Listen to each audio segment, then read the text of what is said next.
Hello, listeners. Welcome back to Unfiltered.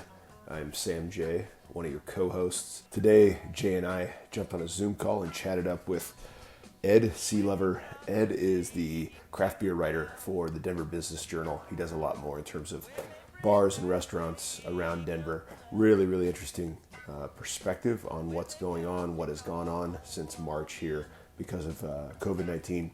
But Ed is an extremely smart and insightful and plugged in journalist, and so it was an honor to have him on, and I'm going to stop talking and let him do the talking. So as always, thanks for listening. We really appreciate the support and hope everybody's staying safe. Make sure you wear those masks and that you don't get out unless you absolutely have to get out. So just want to say thanks to all of you one more time, and take care of yourself and your loved ones.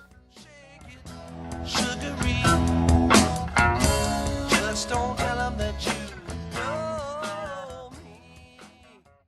Here we go. Yes. Okay. I'm going to go first, actually. This one's a completely unscripted shout out because I spent a little time on the phone with the man, the myth, the legend, Gregory Oakley, and he did not mince words and reminded me point blank, hey, I designed that logo for you. So shout out to Oakleaf Creative and the old, that's the wrong hat, unfiltered logo.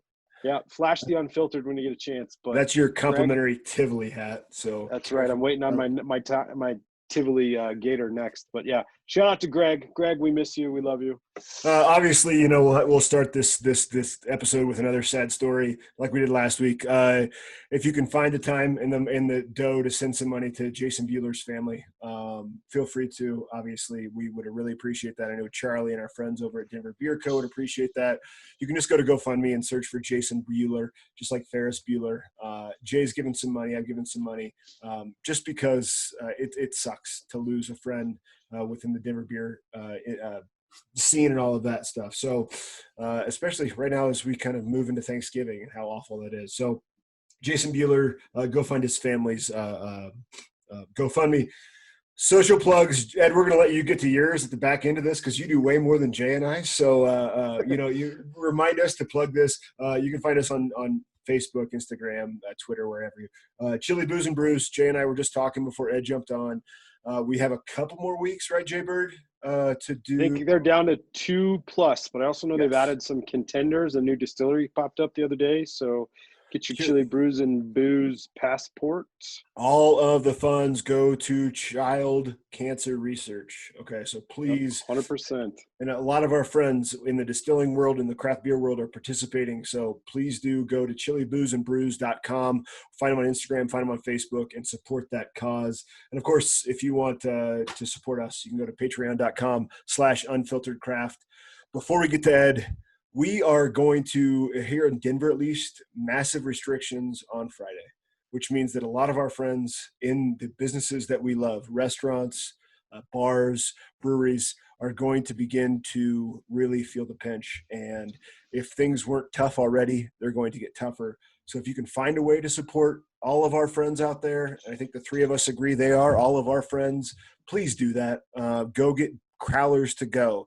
Go to Molly's, go to, I don't know, wherever your local liquor shop and get some local beer or drop in there, get your to-go food, what have you. I don't think that anybody thinks that the next few weeks are going to be easy because it's going to be rough. So with that said, don't hesitate to use Handoff or Drizzly or anybody else that's delivering. We just had a work call earlier today trying to figure out how to provide a little holiday cheer to our clients. And somebody said, hey, why don't we just have booze delivered? And I was like, man, that's genius. So that's brilliant. Hopefully we'll go that direction. So, so with that said, let's introduce our guest here. I wrote you I got a paragraph, Edward. Ed Sealover. Okay. Went to Northwestern, which is why I put this background up because I absolutely hate Northwestern as an Iowa fan. Hey, that's all right. That was a good try you all had at Northwestern. I knew that was coming. I mean, folks in Denver would know Ed from being at the Denver Business Journal for over 10 years. Beer drinkers would know him from the Beer Run blog. And obviously you're an author. You've written a couple books, Colorado Excursions with History, Hikes, and Hops, as well as the Mountain Brew Book, you are probably the most famous person we've ever had on the show, outside of Eno Saris, the athletic author. So, or the athletic That's an writer. awful low bar there, clearly. No. But, Thank you, Ed, for joining the show, good sir. No, thank you for having me on. It's nice to talk beer and to give me a reason to quit work here at 5:00 on a weekday. So What are you as drinking? as far as I'm concerned, this is work. You should never tell people you're quitting work. This is just an extension. thank you. You're right. It's brand building. What do you Exactly. There you go. And to answer your question, I am drinking a ginger cream ale from Evergreen Brewing. We happened to be hiking down there about a week and a half ago, and whenever we're out somewhere that's outside of our general home range, we like to stop by the nearest brewery, pick up some 4-packs, bring them back, and this is a really nice kind of post-hiking easy beer, a good first beer of the evening, as I like to say. First beer. Nice. There you go. Okay. It's the amuse-bouche beer. it's the lead in to the depending on how this conversation goes, the more alcoholic second one I'll go with. Yes. I guarantee it's going off the tracks early, so don't hesitate to pour a stronger beer. Ed, I gave you a quick intro, but can you explain to our listeners who the hell you are and why you would be on this show? Or what do you think? I am somebody who struck at the right time to take my passion for drinking and turn it into a sort of profession. Way back in 2003, I was working at the Colorado Springs Gazette covering City Hall there, and we had a wine columnist. And I went to my entertainment editor and I said, look, we absolutely need to start doing a beer column. And actually, there was nobody, I believe, that was doing a beer column in the state of Colorado at the time. She said, yes, you're right. I got what was then a monthly beer column in the Gazette. When I left a number of years later, turned it into a blog. And now that I'm at the Denver Business Journal, I write about it professionally. It's one of my many beats here at the DBJ, covering the beverage industry. So it's not just about searching for great beers, but searching for great business models, searching for troubled business models, explaining to people how the industry works. Along the way, I've written, as you mentioned, 2 books. The first one in 2011, it was a guide to all 101 breweries that were open in the state at that time, which seems like such a minuscule number compared to the 400 or so we've got now.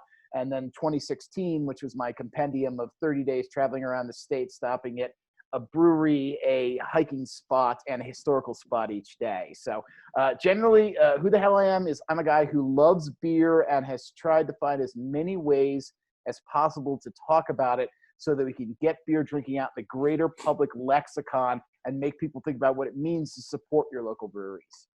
So we don't like to just talk about only beers. Let's back up a little bit. Where are you from? And how, you're obviously a smart guy if you got a Northwestern's journalism school. So tell us, before you even got into Colorado, or I guess what brought you to Colorado? Let's get there. Well, I am originally from Annapolis, Maryland. As you mentioned, went to Northwestern University in Chicago or outside of Chicago. Spent about 5.5 years at papers in Arkansas and South Carolina, working my way up finally to the Gazette in 2000. Moved on to the dearly departed Rocky Mountain News in 2008. And when that closed, was managed to land at the DBJ, where I've been ever since 2009.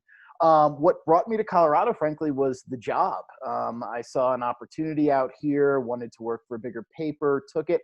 But I had been out in New Mexico for an internship when I was in college and had really gotten kind of the land stuck in me at that time. And I said, if I can ever get back to the Rocky Mountains, I am going back. So it was a long time coming, and I knew quickly I wasn't going to leave.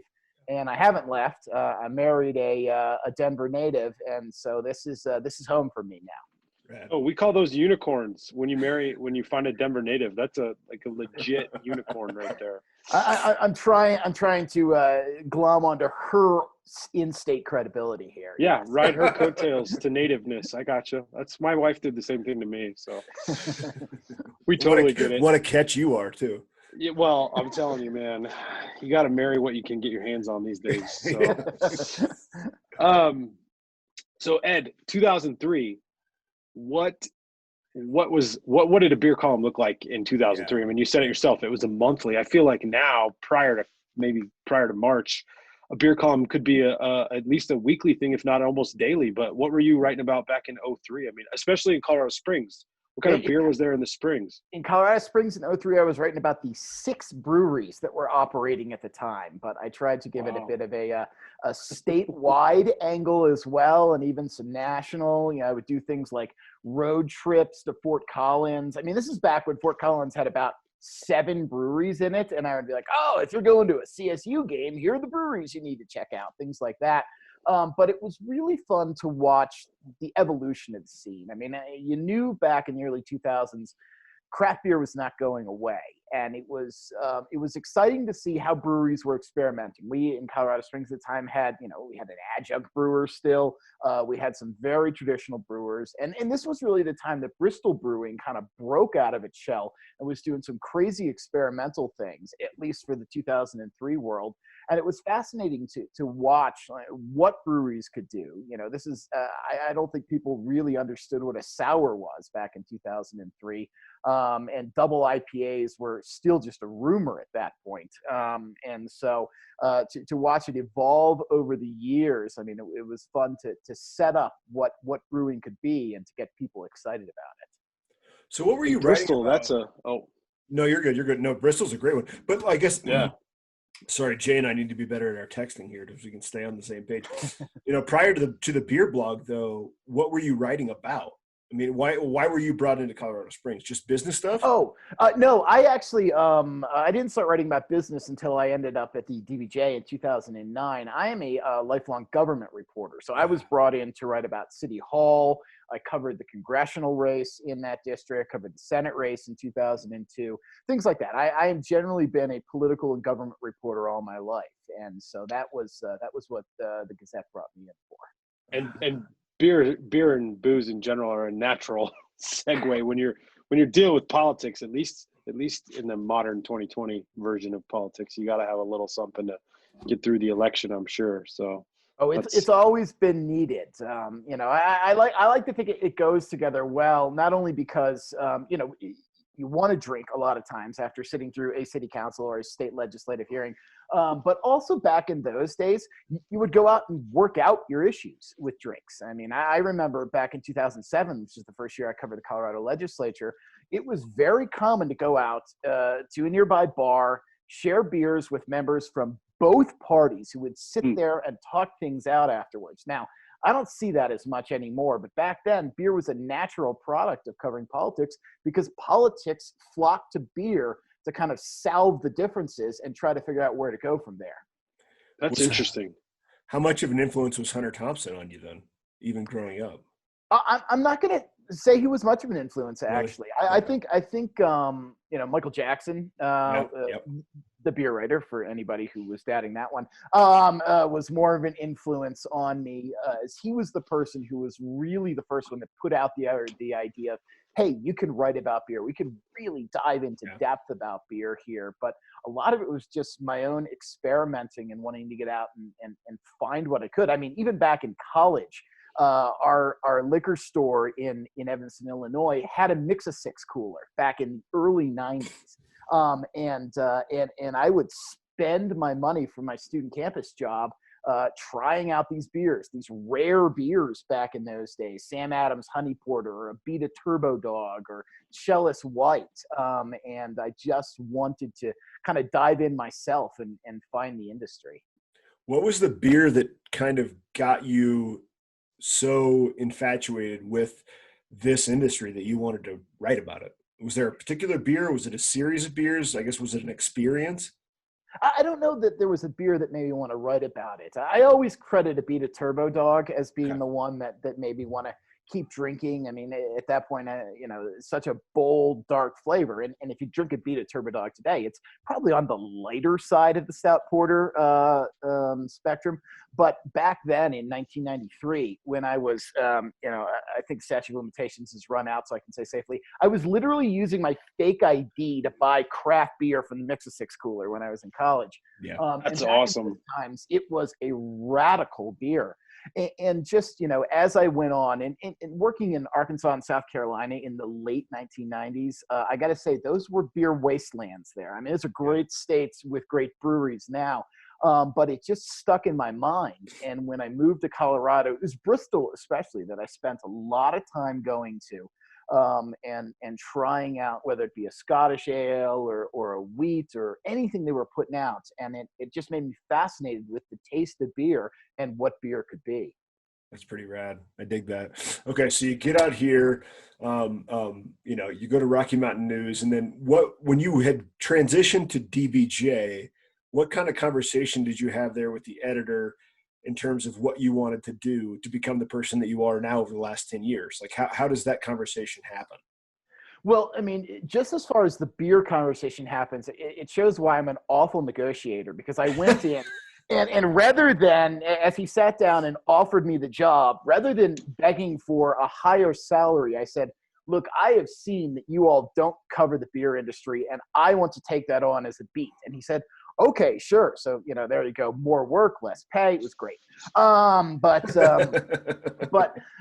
in general, even beyond beer, the late great Neil Westergaard, who passed away a couple of years ago, had recognized me not because I wrote business. I didn't write business. I didn't cover business with the Rocky Mountain News. I was their state legislative bureau head. Okay. But he had said, I want to bring you in and I want you to cover the intersection of government and business like we haven't done it before. And to me, that was a great opportunity to move away from the parts of politics that I hated. And in the last week I was at the Rocky Mountain News, I sat through a 9.5-hour committee hearing on the death penalty when everybody knew what the outcome was going to be. And so I didn't have to cover that anymore. Now I could get into, tax issues and regulatory issues and things where people aren't set in their ways. But it also, between that and the beer, it let me know I could carve my own path and I could really try to find this new way to speak about issues that people didn't think of as traditional business issues in a business way. And I love the idea of going in and understanding why breweries made it, why breweries didn't make it, because that was still a time when a lot of breweries weren't making it. And how I could bring that across to the public, why this is such an important industry, even if it's not, say, the aerospace industry or the tech industry to Colorado, it's still very important to what we do out here and why industries relocate here.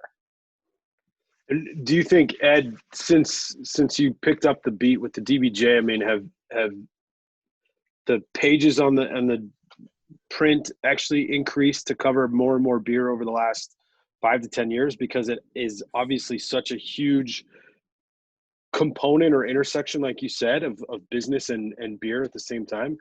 I work in business banking, so I see it constantly that business is, our beer is just like any other business, frankly, in this town. I mean, if it's a successful, stable business, there's something to talk about there, whether it's beer or roofing or, seamstress.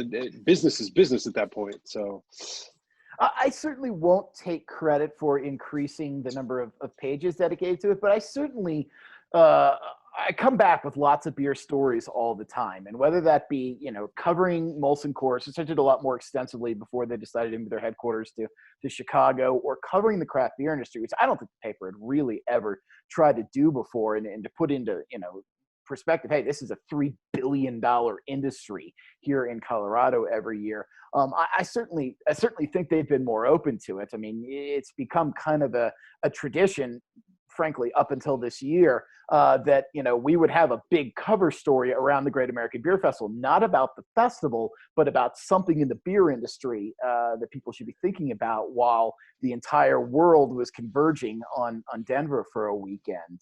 And I'll say this, I think if I've helped at all get beer news into the paper, I hope that I've also helped some of the other emerging industries come up. I mean, we tend to cover marijuana pretty seriously as a business now. I don't, but another reporter does. And I think, being able to come out and say, look, beer is business. It's not just what you do to go out with your friends after work.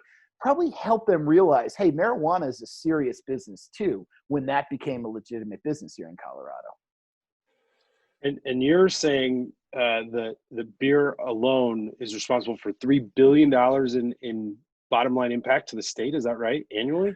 Yeah, that's what I've seen in past, and we haven't seen some of the really extensive studies that the Colorado Brewers Guild used to do with the lead school of business at CU, but some of the extrapolations that the Brewers Association, which of course is based here in Boulder, have put this at a $3 to $3.2 billion business, not just because of the direct sales of craft brew, but because of the jobs it creates beyond that in liquor stores and in distribution, in restaurants that specialize in it, and just the economic byproduct it creates. I mean, one thing that's important to remember is that craft beer actually, it may not make as much beer as big beer does here in the state, but it employs a lot more people because it's so hands-on as compared to, say, the Budweiser plant up in Fort Collins.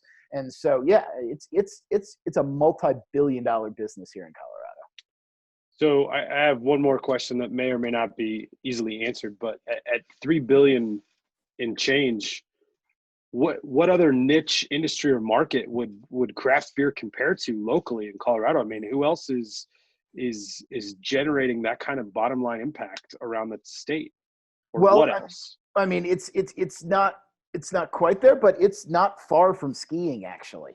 I mean, and you Okay. think Wow. about it, I mean, we are the #1 wintertime destination. I mean, when people traveled, I know that's an old-fashioned idea now, I mean, what is but when this? people used to travel, we were the #1 wintertime destination state in America, and people came here for the skiing. Skiing's about a $5.2, $5.3 billion industry. The last time I wrote about its economic impact, but you know, craft beer is 2/3 of skiing. Think of that, and that is what defines Colorado in many ways, is our skiing industry. Craft beer is closing in on that. That's awesome to hear, actually, because we more than once have drawn a direct line between craft beer and the ski and outdoor sports industry on this show, just because obviously, much like you're saying, politics takes a beer every now and then. I mean, obviously, a beer at the end of the day, skiing is a huge part of your day. So I'm excited to actually hear that comparison. And one of the things I asked when I wrote my first book in 2011 was, why did Colorado become such a center point for the brewing industry? And one of the reasons a lot of people gave is, look, people came to Colorado to do their own thing. They came to get out and to raft and to ski and to be outdoors. And these were people who didn't like the typical confines of society. And they didn't like the typical confines of American beer in the 70s and 80s, which was boring light lagers. And so they looked for something different. They helped to feed Colorado, and they helped to, a lot of them helped to start breweries as well. And I think our connection between the go for it, you're in outdoors life and our beer industry is actually pretty close. It makes total sense. Yeah, they're totally interconnected. All right, let's back up this conversation 8 months, and I'm going to ask you, and kind of put you on the spot here. February, March 2020. How was craft beer poised to deal with what's going on now, and how was it not? What were the strengths? What were the weaknesses going into what we're seeing? Let's not even talk about right now, but as we moved into it, what did you learn business-wise, industry-wise in those first 1 or 2 months?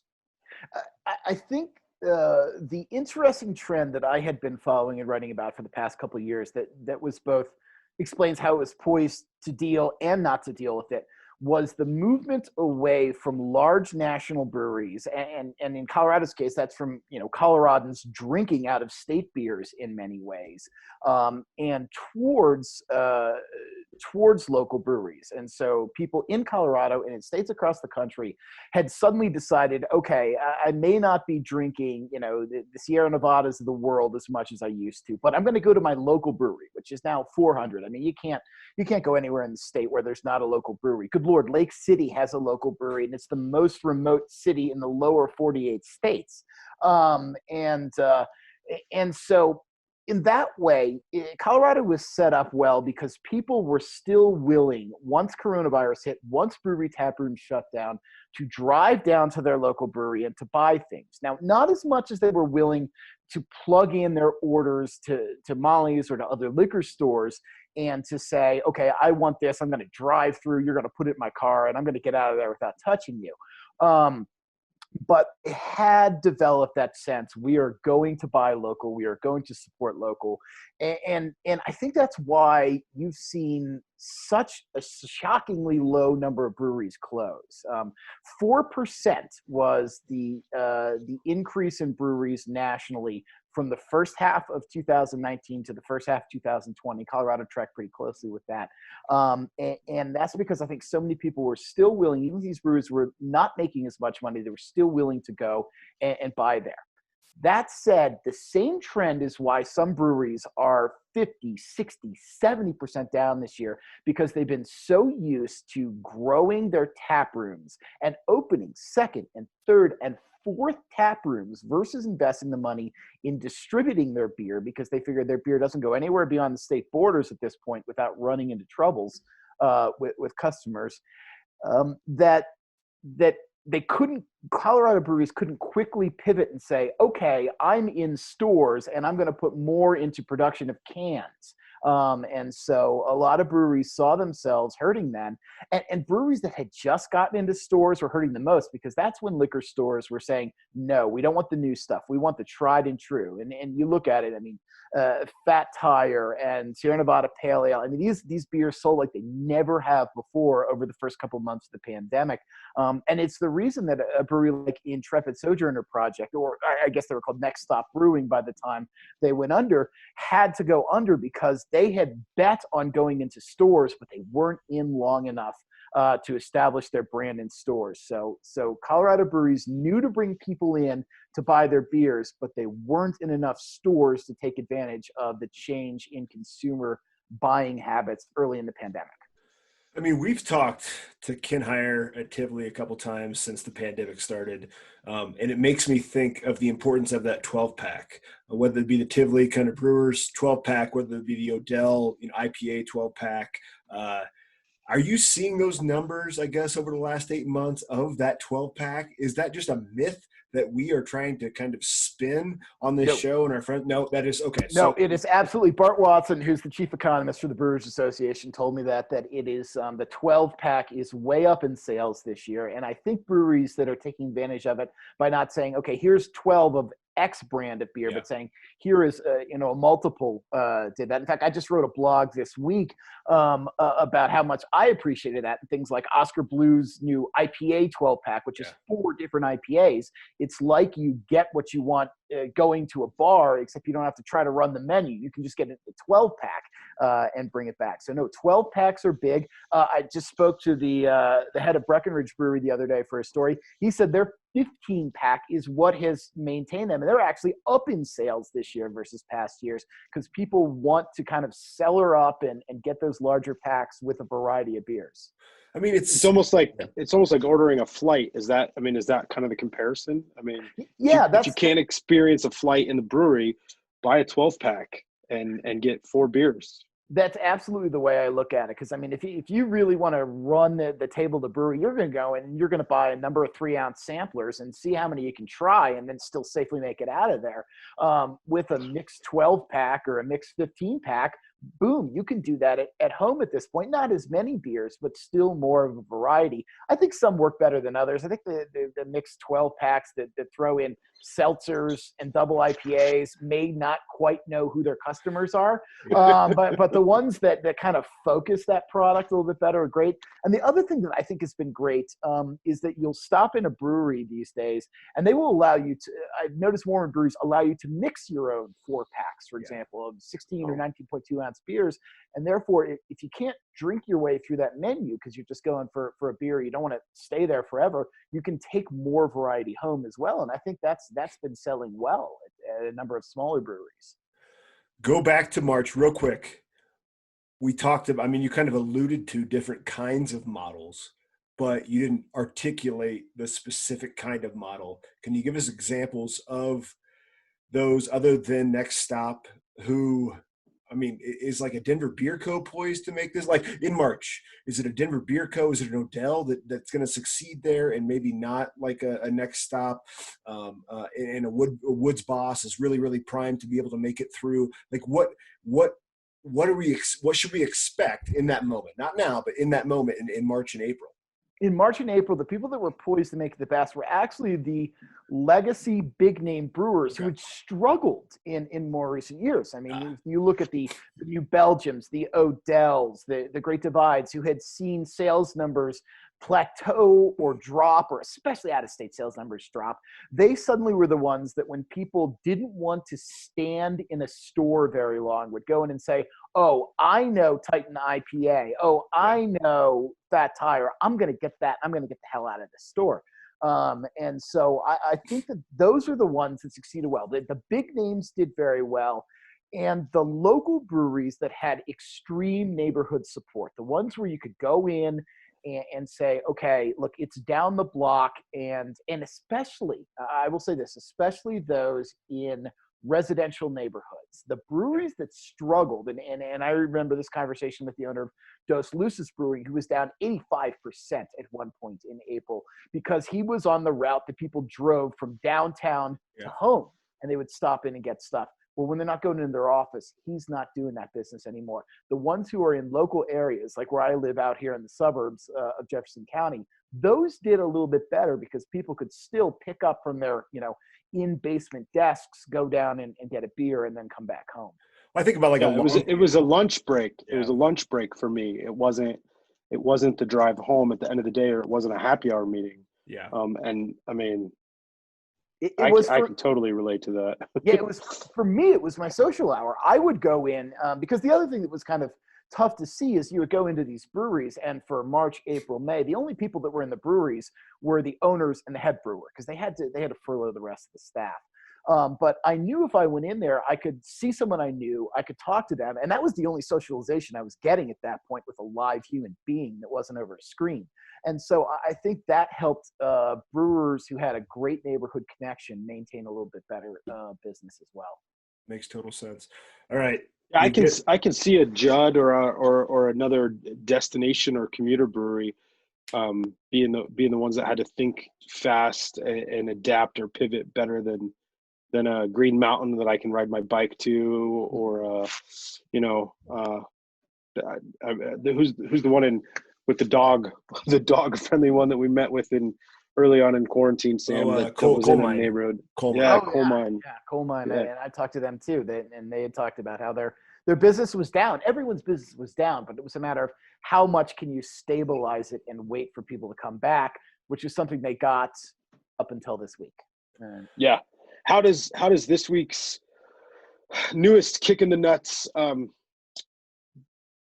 What do you think? I mean, how do we see this play out long term? And long term now is what, 2 to 6 weeks, because you can't plan beyond that anymore. What does that do for our breweries and our bar and restaurant and distillery friends? Here's the good thing about this right now is that most breweries had adapted in the early months of the pandemic. So breweries that didn't have a crowler filler went out and invested in it. And most breweries have the infrastructure now to be able to fill to-go beers. That said, I mean, it's just human nature. People are going to batten down at this point. I think if you are not able to welcome people, particularly on your patios, which is where I've spent, the summer and the early fall, was not inside breweries, but on their patios. That's just going to be tougher. You're not going to have as many excuses to go out to a place. You're not going to be able to meet a friend between your house and their house. And here's that brewery go to. Now you're kind of in a more circular pattern. Breweries are going to struggle for the next year. And not only that, here's a key difference too. In March and April, when they shut down, they were struggling getting ready to go into their good season. Now they're going to struggle getting ready to go into their off season. This is the time of year when they're already not going to be selling in January and February. So if they have bad months in November, December, it's going to be really rough. We're going to lose more breweries. There's no way of sugarcoating that. It's just a matter of how many are going to be able to pull through this. How many have prepared enough for this that they saved up and they've transitioned their business model and they've figured out delivery through apps like Arrived and others that have kind of offered people the chance to either order beer for delivery or order online so they can pick up. I hope the brewers have transitioned to a more portable existence now, because if they haven't, it's going to be a rough 4 months. Are you predicting the can shortage that we saw in March and April? Is that going to happen, or are we poised for this a little better than we were 8 months ago? I think we're poised for this. I mean, I think we're poised to not run out of cans, not run out of toilet paper, not run out of the things that we didn't know that we desperately needed until we desperately needed them. So I think the world is ready for whatever the next shutdown looks like a little bit better. I mean, that's not going to help people save jobs, but it's going to help, manufacturers know what's needed to be out there. So I don't think we're going to run into quite the same can shortages at this point. And frankly, one of the things that we've seen come back during this is that brewers who ran into problems with cans decided to start bottling again. Left Hand is a good example. They put more of their beers in bottles, and people had moved away from them because it was a little bit more expensive. It was harder to transport. Their bottles just weigh more than cans, and it's not quite as environmentally friendly. But when you're down to either this beer goes into a bottle or it doesn't go into anything, the hell with it. It's going into a bottle, and brewers still have that available to them. I'm glad you mentioned that too, Ed, because I was going to ask the same question in relationship to cans versus glass. I talked to a client friend at Wild Blue Yonder just the other day, and he said that one of the things that saved them was investing in glass before the pandemic even came around. They were getting ready to do bottle age stuff and things like that, and they said, you know what, we're just going to go glass all the way until we get a better grip on what cans are going to look like. So that's awesome. I know Sam's got some political theory he wants to bounce off you here. We're not talking Trump versus Biden. I think we're more like Bud Light, tastes greater, less filling. So No, I wanted to pick your brain a little bit. I mean, knowing you're kind of a politics wonk, what happens in terms of, I guess, what are you hearing in terms of expectations for changes to how craft beer is regulated and craft spirits are regulated in the state, in the country as we move forward? Are we ever going to go back from direct delivery, or is that something that's going to open? Like, what's going to happen? What are you hearing? What's the CBG doing? What's Shawnee doing as we kind of move forward? Well, the thing is, direct delivery is going to be allowed right now through June 30th. That was cemented in the bill that was passed last year. But even as that bill passed, a number of legislators said there's a problem with this bill. It should go longer, or it should be permanent. Now, we're going to run into opposition from the Colorado Licensed Beverage Association, because frankly, if you go to more and more direct delivery from restaurants and from liquor, from breweries, that's going to make liquor stores a little bit less relevant. And so I think there's going to be some middle ground. I would not be surprised to see that extended for another year, especially if, we get into, February and March and the pandemic is still raging and restrictions are still raging. But I think you're going to see efforts to open that up because delivery services are going to define the future in many ways. I mean, people have gone to a situation where they're not going back. Surveys show that 80% of people say they will continue ordering more to-go food from restaurants even after there's a vaccine and we return to some kind of normal. That's got to be very true. I haven't seen the polls, but it's got to be very true with beer and with wine and with spirits as well. So I think there's going to be some efforts made to make delivery a more permanent part of this. And I think that's the biggest change. I mean, we've heard for years there's going to be efforts to make cross production more feasible. Your listeners may know this, they may not, but for example, you can't brew a cider and a beer in the same place, because cider is wine and beer is beer, and therefore they have to be brewed in two separate facilities, even if they're located next door to each other. So I think there will be continued efforts to simplify those kind of things too, because people just see, look, it's necessary at this point. We've got to cut some of these old laws, and we've got to simplify things. So that's my guess. Who's the mouthpiece for that? Who's the one to show just how arbitrary those delineations are? Is it a person like you? Is it a Shawnee Adelson, who's a friend of the show? Don't worry, you're not going to hurt her feelings. Or is it the brewers? Is it the winemakers, the cideries? Who needs to be at the forefront of this? Is it everybody? It's got to be the people who run the businesses. Okay. As much as I'd like to take credit for things, I'm not going to make that difference in my reporting. It's got to be the people who go in, especially with a governor who is an entrepreneur at heart. I mean, he understands, hey, these laws are stupid and they're antiquated, which is, he's an internet business runner, and so he could understand those kind of things and push them forward. So I think the business people have to be the ones to say, can we get rid of this? Can we get rid of that? We're not getting rid of the 3-tier system. As much as people may hate that, that is going to stay. But there are little things that can be changed that I think have an opportunity in the next year. Jay, I know if you need to run, go for it. I want to pick Ed's brain just a little bit longer here for maybe 5 minutes. We've talked about breweries. We talked about craft beer, but what happens to restaurants in Colorado, across the country now? What do you expect in terms of the business model of a Frank Bonanno and everything that goes on? Is that gone? I mean, what happens? I don't know, but they're in worse shape than breweries. Really? And the reason I say that is that breweries have a separate outlet. I mean, you could get beers into stores, you could train people to come and pick them up and go home.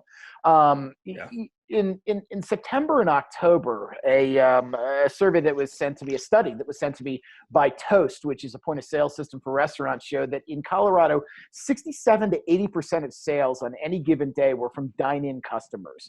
Restaurants did not transition people to thinking first about ordering out. Now, I think our younger listeners probably do that. They're used to ordering out, although they're probably used to ordering out on DoorDash or Uber Eats or something like that. That is, just gores the restaurant industry with the high fees that they charge to them.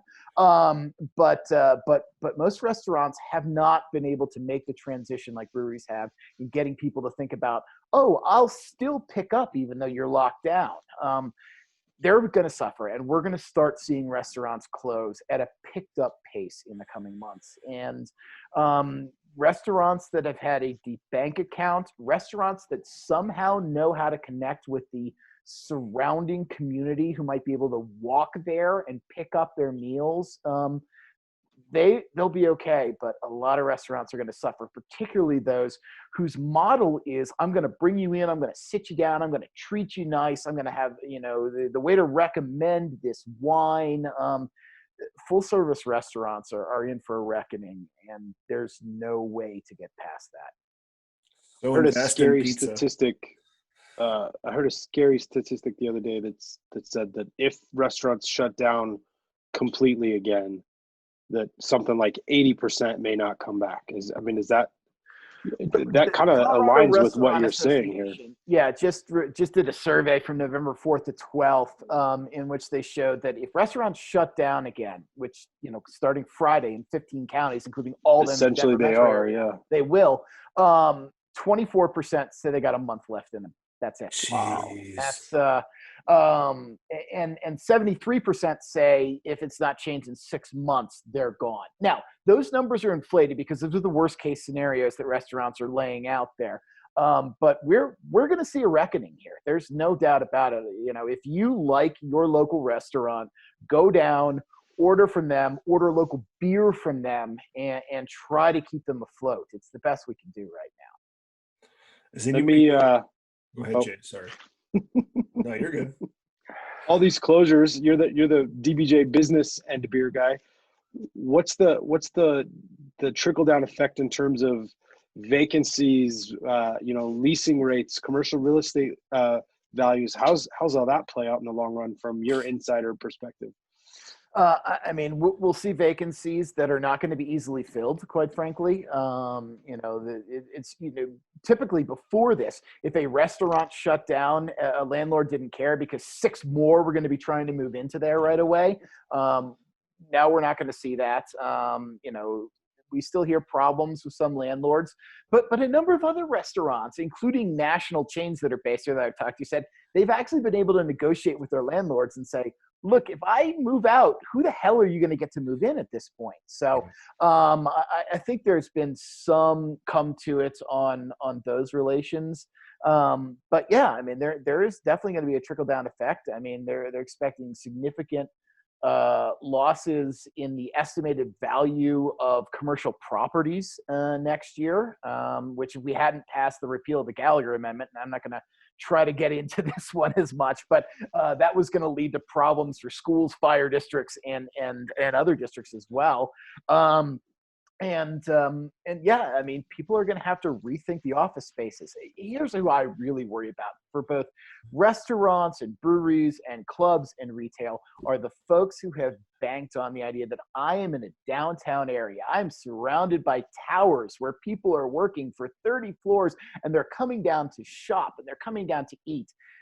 Guess what? That's not happening anymore. You know, I just wrote something last week about how Michi, which is a wonderful locally owned pizza and Italian place, it has 6 locations on the Front Range. They just shut down their downtown Denver store and said, we cannot make it downtown anymore. The other 5, which are all located in suburbs, are up in sales this year. That's crazy. Downtown areas are about to suffer mightily if people don't return to offices, and nobody's going to be back in their office before July at this point.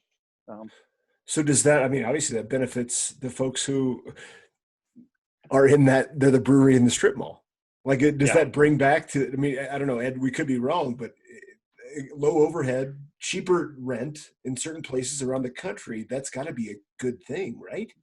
It depends where the strip mall is. Is Okay. it in a location that people are going to drive to pick up your beer? And are you still competing with, you know, the marijuana farm in the strip mall? But yeah, I mean, it does benefit that. I mean, breweries that are in really populated downtown areas, downtown Boulder, downtown Denver, downtown Fort Collins, I do worry about them, and I hope they've got a good bank of reserves going into this. Well, good sir, knowing that I've got to go have anniversary dinner and that Jay's got to go be a dad.